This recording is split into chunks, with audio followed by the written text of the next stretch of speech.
Imagine a universe where humanity, despite its brilliance, ambition, and relentless hunger for the stars, never unlocks the secrets of warp travel. No faster-than-light jumps, no immaterium navigation, no reliance on psychic beacons pulling fleets through impossible distances. In this alternate timeline, humanity stands on the edge of a cold and silent galaxy, one that offers no shortcuts. Every voyage takes decades, even centuries. Entire generations live and die aboard sublight ships that drift through black voids like lonely sparks. And with this limitation, everything changes. The rise of the Imperium, the future of the Primarchs, the wars that shape the Milky Way.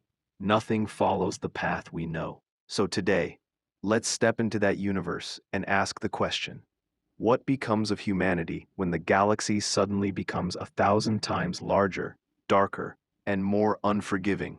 Humanity's earliest technological awakening begins much the same as in the known timeline. Fusion engines, rudimentary voidcraft, orbital infrastructure, Mars colonization, and the first interplanetary wars.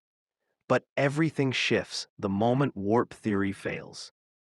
Early scientists observe the Immaterium's unstable nature and quickly conclude that any attempt to pierce it would result in catastrophic annihilation. Without the stable entry method, warp travel becomes a forbidden field of physics, an abandoned dream. Instead, humanity invests its genius into generation ships, cryostasis programs, and colossal relativistic engines. These vessels, built like drifting megacities, leave Sol at fractions of light speed, each carrying millions of citizens toward stars they will never personally reach.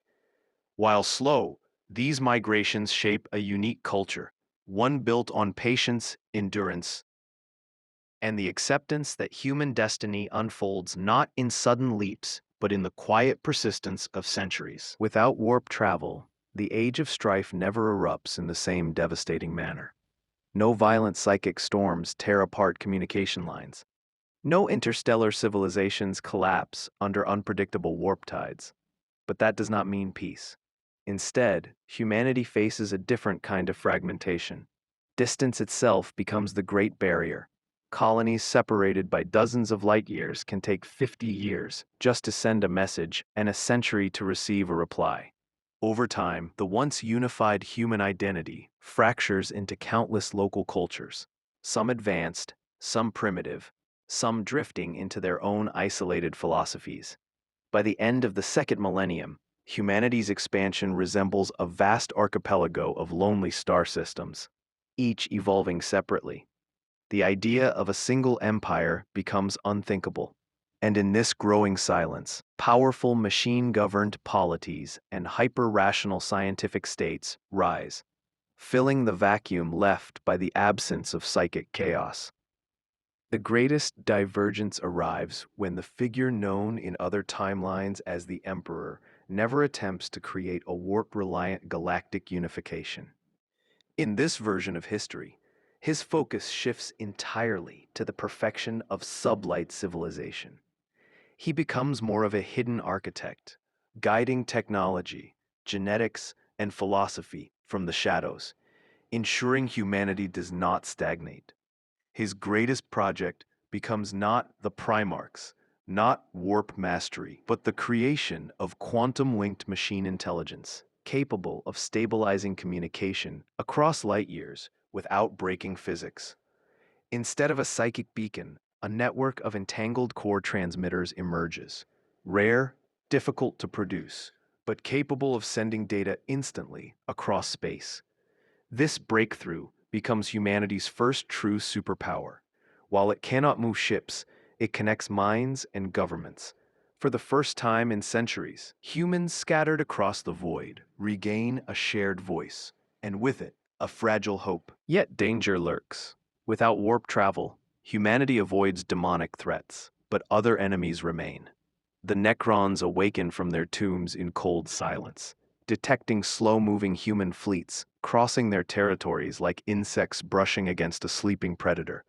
The Tyranids, drifting from the void between galaxies, take notice of bio-rich sublight convoys, Worst of all, the ancient AI horrors, once avoided in the original timeline, now thrive. Without the psychic terrors of the warp to suppress artificial sentience, humanity's machine creations evolve rapidly. Some factions embrace these intelligences as partners. Others fall under their dominion. The absence of warp does not reduce danger, it merely changes its shape. Instead of demonic possession, there is algorithmic domination. Instead of cult uprisings, there are mechanical revolutions. And through it all, humanity finds itself in a new kind of war, one fought not in metaphysical realms, but in cold logic and steel. In this timeline, the Primarch project also transforms. Rather than designing superhuman commanders to navigate warp storms and lead galaxy-wide campaigns, the architect creates them as embodiments of human evolutionary potential, leaders capable of building lasting civilizations on long-term timelines. Each Primarch is tailored not for rapid conquest, but for endurance. Master engineers, starship architects, genetic pioneers, cybernetic philosophers, and strategic visionaries. Their purpose is not to win battles, but to shepherd human colonies for centuries at a time.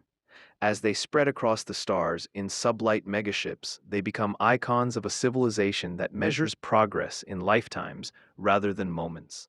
When their fleets arrive at distant worlds after generations of travel, they establish some of the most advanced and stable cities humanity has ever known. These worlds do not burn in endless war. They crystallize into shining oases of slow but unstoppable progress. But the galaxy is not patient. The Orks, unhindered by warp limitations, spread with brutal simplicity. They use captured void tech, asteroid fortresses, and crude but effective propulsion methods to hop from system to system, overwhelming human outposts that cannot call for help in time. Humanity's long-term strategies face a short-term juggernaut. Meanwhile, the Eldari, still suffering from their ancient decline, view humans with suspicion. A species that expands slowly, but with immense resilience, threatens to reshape the galactic balance. Without the warp to corrupt minds, humanity becomes uniquely resistant to psychic manipulation, further alarming Eldari seers. Diplomatic attempts begin, hesitant, delicate, filled with centuries-long delays due to distance. But even in this slow dance, something remarkable forms. The possibility of coexistence, even alliance. For the first time in history, the idea of humans and Eldari standing side by side becomes more than a fantasy. As the centuries unfold, human society begins to master the art of slow conquest. Instead of sudden invasions or planet-scale exterminations, humanity expands like a creeping glacier. It sends automated probes decades ahead of its fleets to analyze threats, map orc migrations, and locate untouched worlds.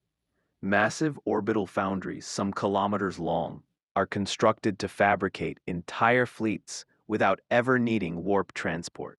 Every ship is built for longevity. Self-repairing hulls, modular engines, and automated ecological chambers that allow millions to survive indefinite journeys.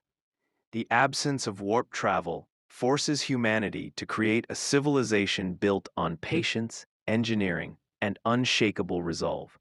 And ironically, this makes them more stable than their canonical counterpart.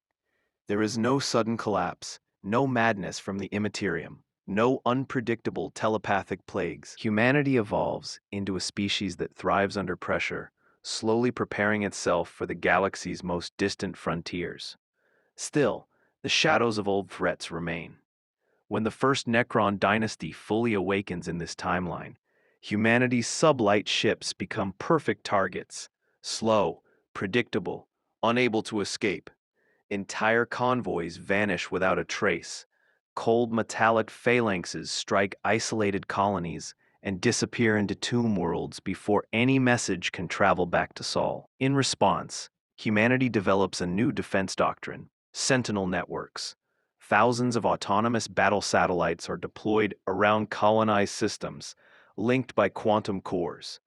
These guardians act instantly, far faster than any biological commander.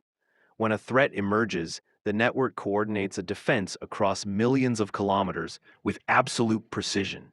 For the first time, humanity withstands a Necron assault without collapsing. It is here that the architect's influence becomes undeniable. His hidden hand guides strategies, shapes technological advancements, and prepares humanity for wars it cannot outrun, but can endure. As human colonies strengthen, a political evolution begins. Without warp travel to bind systems into a single empire, humans adopt a federated megastructure called the Celerity Accord. It is not an imperium, not a centralized iron regime, but a vast cooperative network linked through quantum relays. Every world maintains autonomy while sharing research, military support, and cultural exchange. Even distant colonies light years away participate through their relay cores, despite never seeing Earth with their own eyes. This decentralized model proves remarkably resilient. If one system falls, the Accord survives. If communication lags, local leaders adapt without waiting centuries for orders. And yet, at the heart of this quiet federation lies a mystery, a guiding intelligence that ensures unity without ever revealing itself. Rumors speak of an ancient strategist, ageless, brilliant, silent, who watches from behind the curtain, shaping humanity's destiny with near-perfect precision. The Primarchs, having settled worlds across the stars, become the pillars of the Accord. Each governs not as a conqueror, but as a steward. Their colonies are marvels of stability, self-sustaining, culturally rich, and technologically unmatched. But tension grows when contact between Primarch worlds begins to test their philosophies. Some favor heavy cybernetic integration, creating societies where biology becomes optional. Others pursue genetic elevation, shaping humanity into physically and mentally superior beings. A few choose a minimalist path, preserving humanity as it is but enhancing longevity. These ideological differences remain peaceful at first, but shadows form at the edges. As their influence grows, so does the possibility of conflict, not driven by corruption or supernatural forces, but by clashing visions for the species' future. In a galaxy without warp-driven chaos, the greatest battles may come not from outside, but from within humanity itself. Meanwhile, external pressures intensify. As the Tyranids drift into the Milky Way, humanity faces a biological horror unlike anything it has encountered. Without warp jumps, humans cannot outrun the swarm fleets. Instead, they must prepare centuries in advance. Deep space fortresses are constructed along outer sectors, immense structures armed with relativistic rail cannons capable of shattering smaller hive ships. Genetic researchers develop counter-organisms that can resist Tyranid assimilation. Machine fleets, piloted by adaptive AIs, engage the first vanguard organisms long before they reach human borders. The war becomes a slow-motion apocalypse, humanity preparing, building, fortifying, the Tyranids consuming, growing, advancing.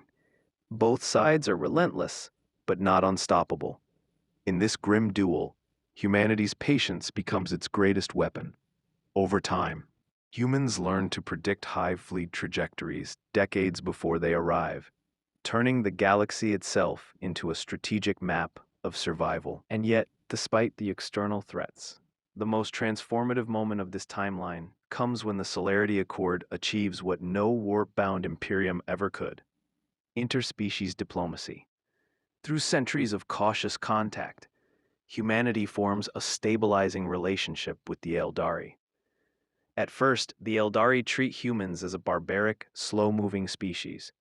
But as they witness humanity's resilience, their refusal to collapse, their ability to unite without psychic chains, and their immunity to warp corruption, the Eldari begin to reconsider. Joint research hubs emerge. Shared patrol routes form around Ork-infected regions. Even cultural exchange begins, though limited. For the first time in galactic history, two rising civilizations see each other not as enemies, but as potential allies against the greater darkness. It is an era of fragile hope, but one that could reshape the entire future of the Milky Way. In the final centuries of this alternate timeline, humanity reaches a tipping point. Advances in engine physics suggest a theoretical possibility, not warp travel, but something else. A propulsion method using space-time curvature without entering the immaterium. A pseudo-FTL system that bends local geometry instead of piercing into psychic depths. If successful, humanity would transcend the limits that once defined it.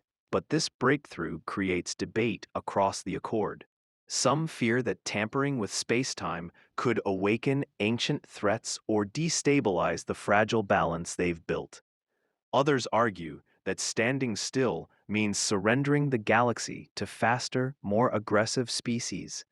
The Primarchs themselves are divided, each interpreting this discovery through the philosophy of their own world. The stage is set for humanity's greatest decision, one that could unite them forever, or fracture their destiny across the stars. In the end, this reality paints a haunting picture. A galaxy where humanity never touches the warp becomes neither safer nor simpler. It becomes deeper, slower, more deliberate. There are no shortcuts. Every victory takes decades. Every colony is a monument to perseverance. Every war is a test of endurance rather than speed. And humanity, shaped by this unforgiving pace, evolves into a civilization that thrives on long-term vision rather than desperate survival. This version of humanity is not defined by warp storms or psychic horrors, but by engineering, patience, unity, and the resolve to survive in a galaxy that offers no mercy. So the final question remains. In a universe without warp travel, does humanity become weaker, or does it finally become the strongest version of itself?